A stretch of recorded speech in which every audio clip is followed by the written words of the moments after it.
hope you had a good homecoming week. I'm Charity. And I'm Quincy. With a busy week last week, we got to participate in many events and dress-up days at school.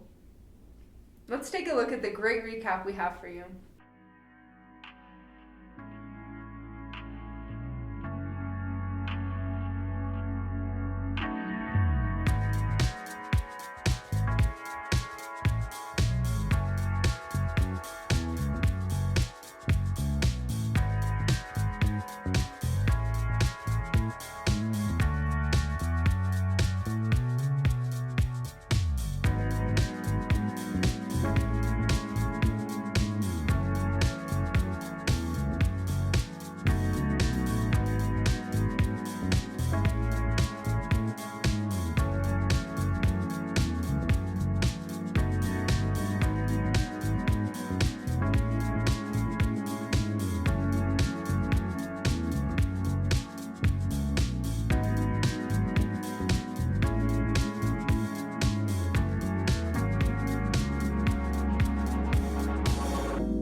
Hundreds of people taking over Melrose Avenue tonight, shutting it down so they can hold a memorial service for a rapper.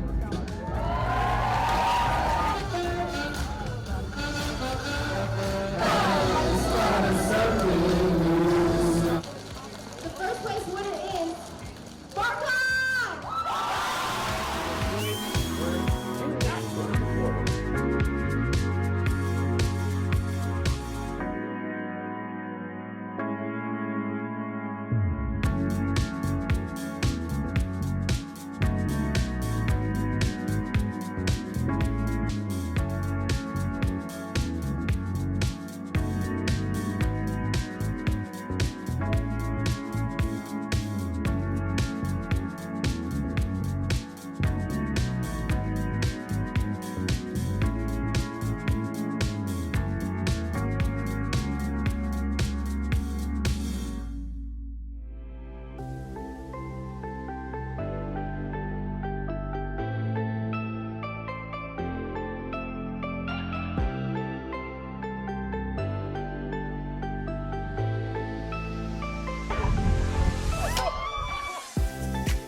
saw, these are a lot of people who consistently perform this week. We interviewed some of these performers to see what it takes to perform a lot during homecoming week, especially for the field show. Homecoming is full with many events and activities throughout the week. Band, color guard, and POMs were busy preparing for some of these events, one of them being the halftime show at the football game. We interviewed members of each group to get more insight on what this looked like. For the homecoming halftime show, it took about a month to do everything, plan it out, and then start rehearsing it over and over again. We had to take some days in the gym. We did some days outside, setting up everything, running it several times, fixing the small little details so it's as perfect as possible. Collaboration with the color guard is extremely important because as the band plays the music, they do all the flashy effects, and it's super cool to have a really good color guard this year. We have over 30 people, and having collaboration with them just gives the band the extra flair. Collaboration with the band is really important because we need to know where the counts start for going into the drum break and where we need to get back into the routine. There's just a lot of communication that needs to go on so that we know what we need to do.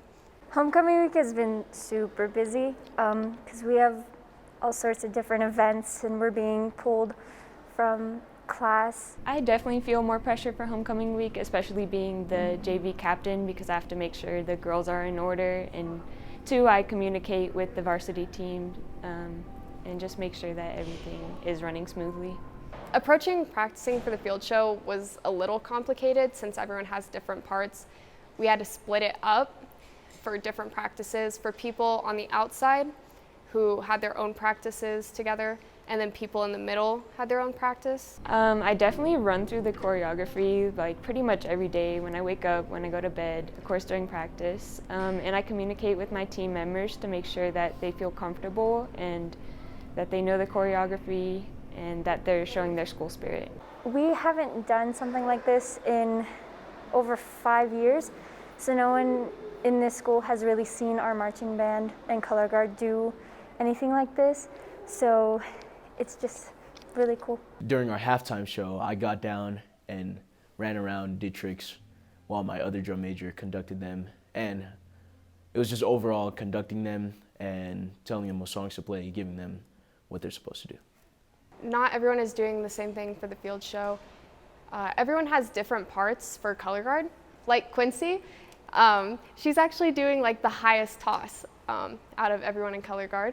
I think the field show is going to go great, honestly. We've put in a lot of work for it, and I think because of that, we all have a sort of determination to make it be good, I guess. I think the halftime show will be killer. I think we're definitely gonna bring it, and we're gonna show the other school how much pride Oberlin has and how excited we are for homecoming.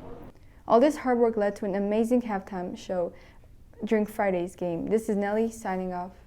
Well, that's all we have for you this week, Blazers. Have a good week. Bye!